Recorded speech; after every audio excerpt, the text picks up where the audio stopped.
नमस्ते बिटिया, हमेशा खुश रहो। I am JVN doctor Soman Shekhawat, department of काय चिकित्सा, faculty of Ayurvedic sciences, Jyoti Vidyapeeth, women's university, Jaipur. Today we will discuss about ajirna. अजीर्ण क्या होता है? अजीर्ण जो है आयुर्वेद की भाषा में अगर हम कहें तो अजीर्ण जो है ग्रहण किए भोजन का सम्यक प्रकार से पाचन ना होना ही अजीर्ण कहलाता है। और अपक्व अन्न जो है इसको आम कहते हैं। अन्न जब प्रॉपर पक नहीं पाता तो जो है अजीर्ण की उत्पत्ति होती है। अजीर्ण को जानने से पहले आम को समझना ज़रूरी है। तो आम के लिए आया है जठर अनल दौर्बल्यात अपिपक्वस्तु यो रस स आम संज्ञको देहे सर्वदोष प्रकोपण। यानी जठराग्नि की दुर्बलता से जिस अविपक्व रस की उत्पत्ति होती है उसे आम कहते हैं और यह शरीर के सभी दोषों को प्रकोपित करता है। अगर हम इसके निदानों की बात करें तो जैसे भोजन न करना या अजीर्ण अवस्था में भोजन न करना, यानी पहले से भोजन जीर्ण नहीं पचा उसके ऊपर और भोजन करना, अधिक मात्रा में भोजन करना, अनियमित भोजन करना, अति गुरु, अति शीत, अति रुक्ष आहार सेवन करना, विरुद्ध आहार सेवन करना, पंचकर्म सम्यक प्रकार से न होना, ऋतु के अनुसार आहार सेवन न करना, वेग धारण, दिन में सोना, रात्रि में जागना, भय, क्रोध, शोक आदि से आक्रांत। इन सभी निदानों के कारण जो है ये सभी निदान रिस्पॉन्सिबल होते हैं जिसके कारण अजीर्ण की इंडाइजेशन की उत्पत्ति होती है। उपरोक्त जो अभी मैंने आपको बताए इन निदानों के सेवन से त्रिदोष प्रकुपित होकर के जठराग्नि को मांद्य कर देता है।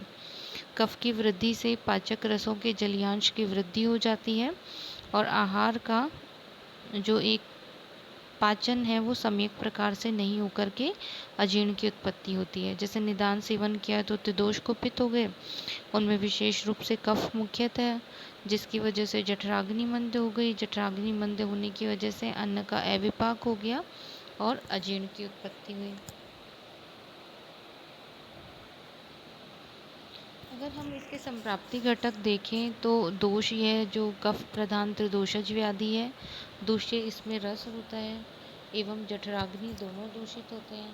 स्रोतस अन्न है, स्रोतस है अधिष्ठान आमाशय, स्रोतोदुष्टि प्रकार जो है संग होता है।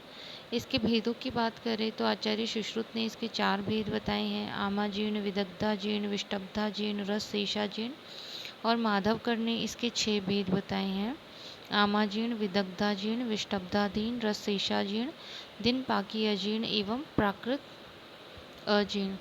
सामान्य लक्षण की बात करें तो अजीर्ण की कंडीशन के अंदर जैसे विष्टंभ यानी मल एवं अपान वायु का रुकना, सदन अर्थात शरीर में भारीपन, सिर में दर्द, मूर्छा, तृष्णा, ज्वर, सर्दी, इस तरह के लक्षण देखने को मिलते हैं। इसी के अलावा भ्रम जो है, चक्कर आना, कटिग्रह या कमर में दर्द, जम्बाई, सभी अंगों में दर्द, अरुचि, अविपाक एवं तृष्णा, इस तरह के लक्षणों की उत्पत्ति होती है। अगर हम भेदानुसार इसके लक्षण देखें तो आमाजीर्ण जो है यह आमाशय में कफ यानी क्लेदक कफ की अधिकता से आमाजीर्ण होता है। कफ की अधिकता होने से क्लेदक कफ की भी वृद्धि हो जाती है। इसकी अधिकता से आमाशयिक अम्ल रस का स्राव कम हो जाता है। इस प्रकार जो अजीर्ण होता है उसे आमाजीर्ण कहते हैं।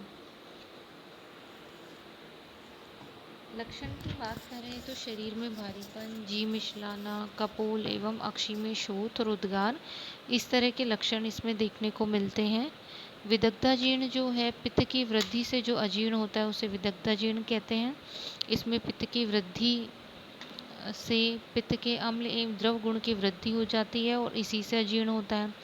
लक्षण की बात करें तो विदग्धाजीर्ण के अंदर भ्रम, तृष्णा, मूर्छा, अम्लोदगार, श्वेद, दाह, इस तरह के लक्षण उत्पन्न होते हैं। नेक्स्ट है विष्टब्धाजीर्ण।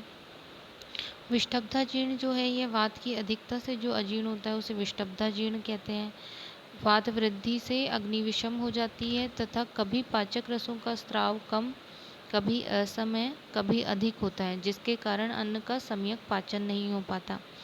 अगर हम इसमें लक्षण की बात करें तो शूल, आदमान, विविध वात वेदनाएं, मल का अवरोध, अपान वायु का अवरोध, स्तब्धता, जकड़ाहट, अंगों में पीड़ा, ये सभी लक्षण देखने को मिलते हैं। रस शेषाजीर्ण, आहार द्रव्य के अधिकांश भाग का पाचन हो जाने पर भी कुछ अंश का अपाचित रह जाना ही रस शेषाजीर्ण कहलाता है।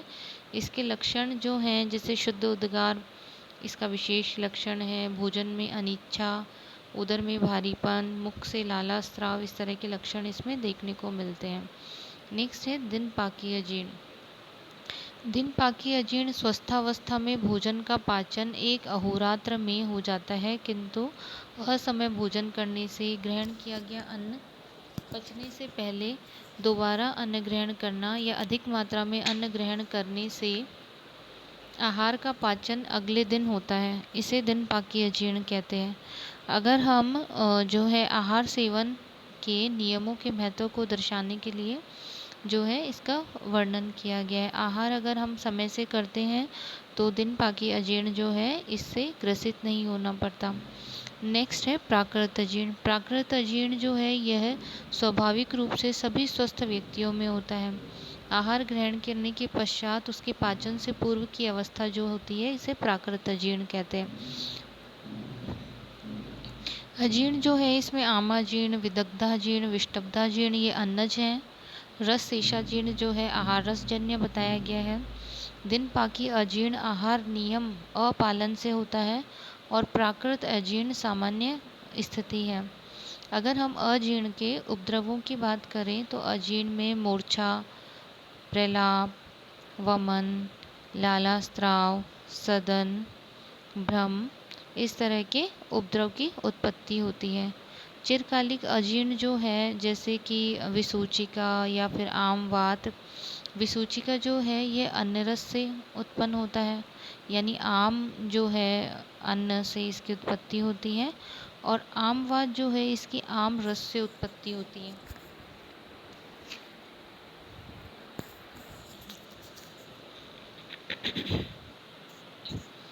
अगर हम चिकित्सा सिद्धांत की बात करें तो इसके अंदर निदान परिवर्जन जो है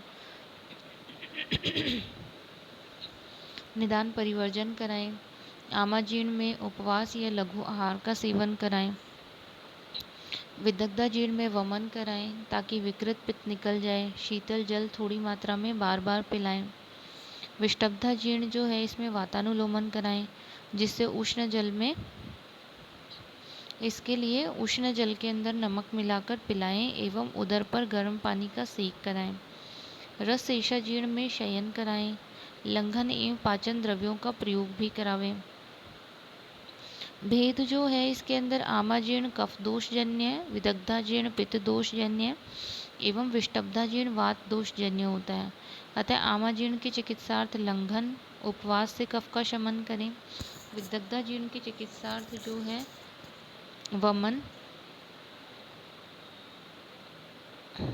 विकृत पित्त को जो है निकालकर इसमें चिकित्सा करें, एवं विष्टब्धाजीर्ण जो है इसके अंदर वात यानी स्वेदन यानी उष्णता से वात शमन करके, और रस शेषाजीर्ण जो है इसमें शयन चिकित्सा बताई गई।